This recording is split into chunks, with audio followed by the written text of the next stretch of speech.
All right, so here we go. We just got some absolutely massive news today about Borderlands 4, and a lot of you guys are still struggling with the performance of the game. Well, we have some official words from Gearbox about that one, and also what you can do to really help out with that performance. We're going to go over that. Plus, is Borderlands 4 spying on you? We're going to talk about spyware and more official responses from the dev team about this one. And yeah, we're going to go over some of the bigger concerns facing the game right now and what needs to change pretty much immediately going forward with that next patch. A lot of you guys want to see, for example, an FOV slider for consoles. We'll dive into that as well. But you know what? I say we start out with some free ship codes. Check it out right here. You can pause the screen and you can redeem these ship codes at ship.gearboxsoftware.com/rewards, and then also in-game as well. But you will get some gold keys from these, and I'll keep you guys in the know and updated when those ship codes continue to roll out. By the way, you guys may remember that I was doing a very big Borderlands 4 giveaway. I did reveal the winner to that giveaway out on my Twitter. Check it out right here. Congratulations to Zay Sutton for winning the Borderlands 4 giveaway. More giveaways coming up here in the future, but let's get straight into the absolutely massive news for Borderlands 4, but also for the future of the game and for the Borderlands franchise as a whole. Check it out right here. Yes, we have seen historic numbers for concurrent players online, just on Steam, by the way, hitting over 200,000 concurrent players pretty much right out the gates for Borderlands 4, and we aren't even into the weekend. But hold up, if I head on to the live numbers right now, we're actually at 217,000 concurrent players right now on Borderlands 4 just on Steam. I'm so curious to see what the total numbers will be by the time we head into the weekend. But wait a second, I just refreshed the page, and guess what? We're actually at 222,000 concurrents. It keeps growing minute by minute, showing just how big of an entry this game has been. And this was also picked up by media outlets as well, because yes, Borderlands 4 is the biggest Borderlands ever on Steam just an hour after launch. That's how quickly it surpassed the previous concurrent numbers for Borderlands 2 and Borderlands 3 and so on. And for context, check it out right here.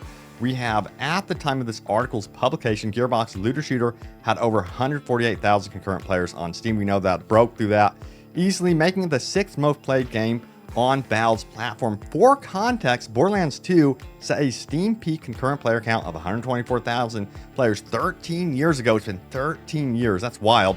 With Borderlands 3 hitting a peak of 93,825.5 years ago, and Borderlands, the pre-sequel, reaching 68,238 10 years ago. Borderlands Game of the Year Edition peaked at 23,655. So yeah, this is extremely impressive what Borderlands 4 has done.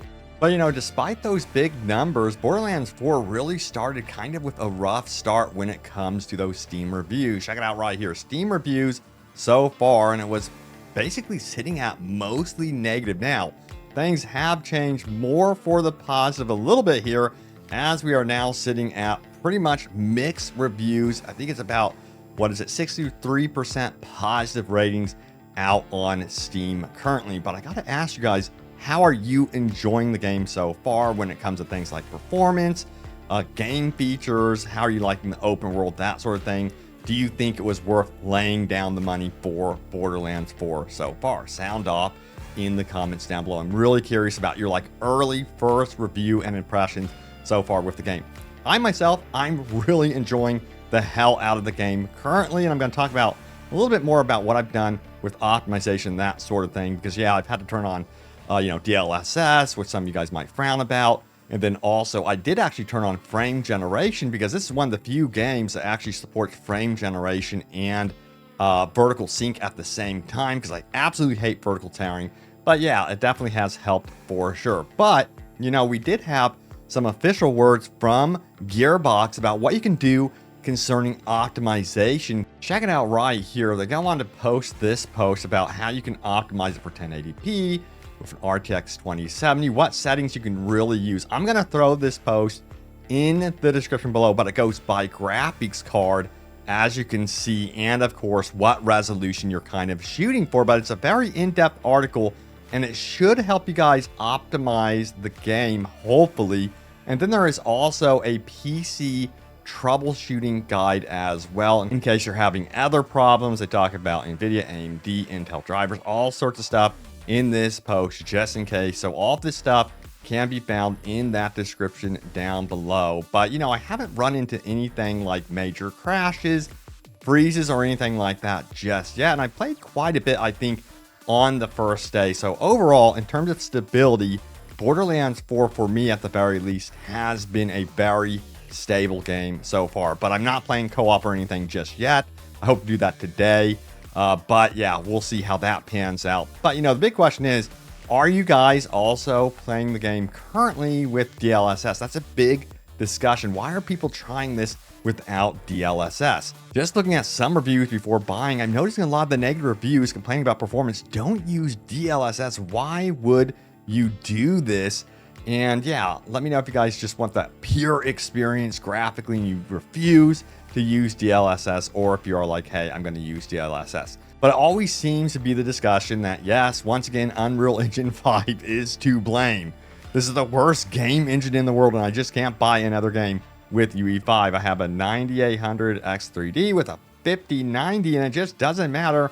Unreal Engine 5 games, for the most part, are just terribly optimized. I waited to see the reviews because I did want to play Borderlands 4, but you can already see the negative reviews all mentioning performance. The sad thing is that UE5 games never get fixed. The stutter is still there in every UE5 game that has had issues. Now, I'm waiting for like official updates from Gearbox, crossing my fingers, hear about what their plans are going forward for the next patch, because yes, I do not think they should abandon optimizing this game whatsoever, and I think they need to be vocal about what they plan to do with upcoming patches. And, you know, some people are like, hey, you know what? It's no big deal. In fact, performance is great for me, and this dude is at 4080 Super like me and a 5800 X3D, and he's got 120 frames per second with everything on badass, and DLSS on quality with frame gen on. It would be even higher. I actually do have frame gen on. I caved. So yeah, I think the only people who got problems are people who can't use DLSS, but those rigs are so old they can't complain. Here's a screenshot. Okay, so yeah, people are having to use DLSS that are hitting the 120 frames per second, over 60 frames per second. So it seems like that's like really the only way. Having DLSS disabled is clearly, for many people, a no-go with Borderlands 4. But, you know, there are some things that you can go in and fine-tune, and some things that actually double frames per second. Check it out right here. Disabling volumetric cloud shadows more than doubled my frames per second. So this one graphical feature, disabling it, can be extremely helpful with actually enhancing performance. And you know what? We got some replies to kind of confirm this here, saying this is the case in like every game, I swear. Volumetric anything is usually extremely performance impactful, and most of the time is not a deal breaker quality wise if noticeable. So if you're really struggling and you want to double those frames, go ahead and disable that. But if you want to take it a step further, check it out. We have a PSA, cache your shaders. Here are the settings under manage 3D settings under the NVIDIA control panel. And we have this right here. I learned about this in the Killer 6 review video that dropped today. Apparently a bunch of the folks who are giving the game negative reviews on Steam after playing it for like 10 minutes say there's bad performance, but tons of folks say it is buttery smooth after their shaders cached. So set your shaders to cache ahead of time, and once they've done so, you'll be off to the races. K6 set his to 100 gigs, but I have 2 stuff on my hard drive to do that at the moment.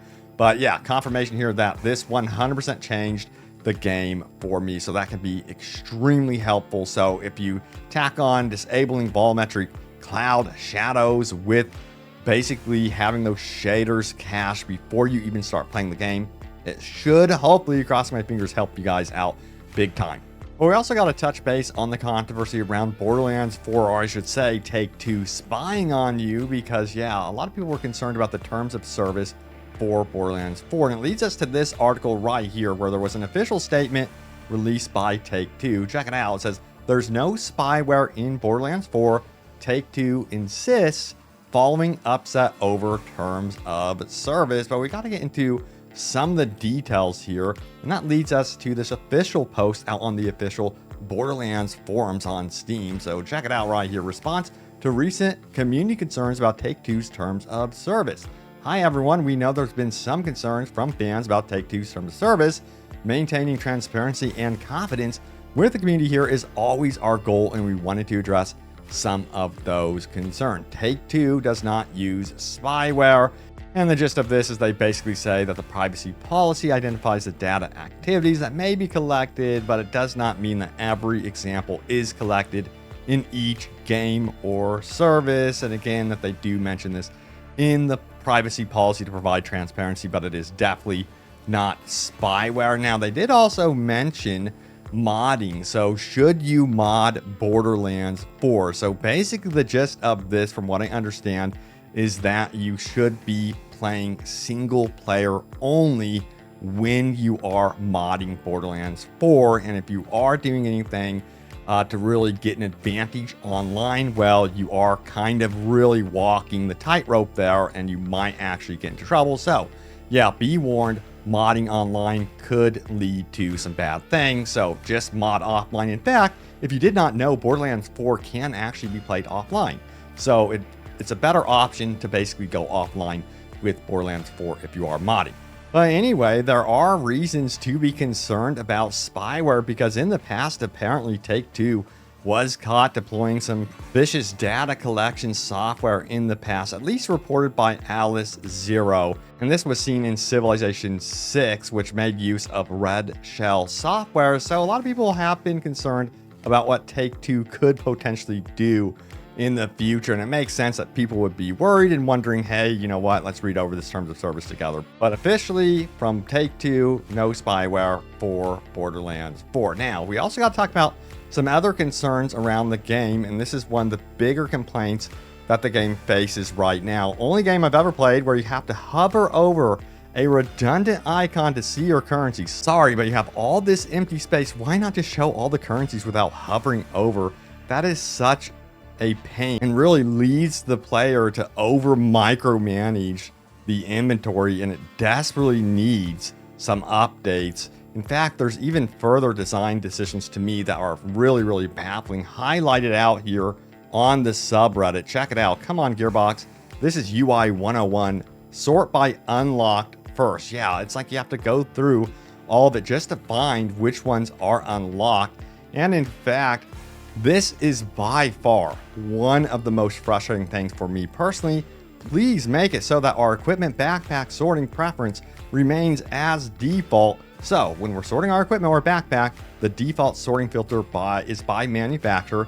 Say when we change it to sort by rarity or DPS, once you close the equipment backpack menu, it defaults back to manufacturer. This is so frustrating. This needs to be fixed, because I like to sort it by level, having the highest level at the top, and then it goes to the lowest level. And then it just keeps resetting over and over and over again every single time I return to the inventory. It is such a pain in the butt. But anyway, what is your biggest gripes right now with Borderlands 4? What do you think needs to be improved in the future? Be sure to leave a comment down below. I really hope that we do get some really good quality of life improvement patches in the future. We'll see what happens. But for now, I got to say, I am enjoying the hell out of the game despite some of the issues that the game faces. The open world is absolutely beautiful. Yes, there's some stutters between zones. I don't know if that's going to be ironed out or not, but it seems to be very much an Unreal Engine 5 thing. I expect that sort of thing to be present in the game. But once you get into these zones, for me, you know, it runs very smoothly with all of the proper settings. You know, I'm not running absolutely everything at ultra. That's just not going to be possible. And I do have DLSS and frame gen on. Unfortunately, I wish I didn't have frame gen on, but it is what it is. All right, so now it's time to go over your top comments. Remember to leave a comment down below. It could end up right here in a future video. So let's do this and see what you guys have to say. So we have the first one here. 65 gigabytes is way smaller than I thought it would be. Figured double that. So at least we didn't get like a Call of Duty situation where it was like 200 gigabytes. You know what I mean? So yeah, I was surprised by that as well, considering the size and scope of the open world and the variety of assets on the screen. What do we have next? We have Adam who says this game looks pretty good, but after getting burned with Borderlands 3, there is no way I'm buying before reviews. And yeah, I totally get where you're coming from. But after the reviews have been released and after what you know about, the problems with performance and that sort of thing, did you pull the trigger, Adam? Did you decide to buy the game? I'm kind of curious. And we also have $10 says the game gets review bombed due to performance issues or because of something Randy Pitchford does and says. So you are absolutely right about, well, I don't consider it review bombing though. There's going to be people that are really struggling with performance and they're going to give their honest, critical opinion. I didn't go through anything through Steam and see if people review bombed it because of Randy Pitchford, but I'm sure that is also true. Now we have 60 to 100 frames per second with a stable frame time graph is all you need to have an enjoyable gaming experience. 183 upvotes right there. But don't you want the 400 frames per second?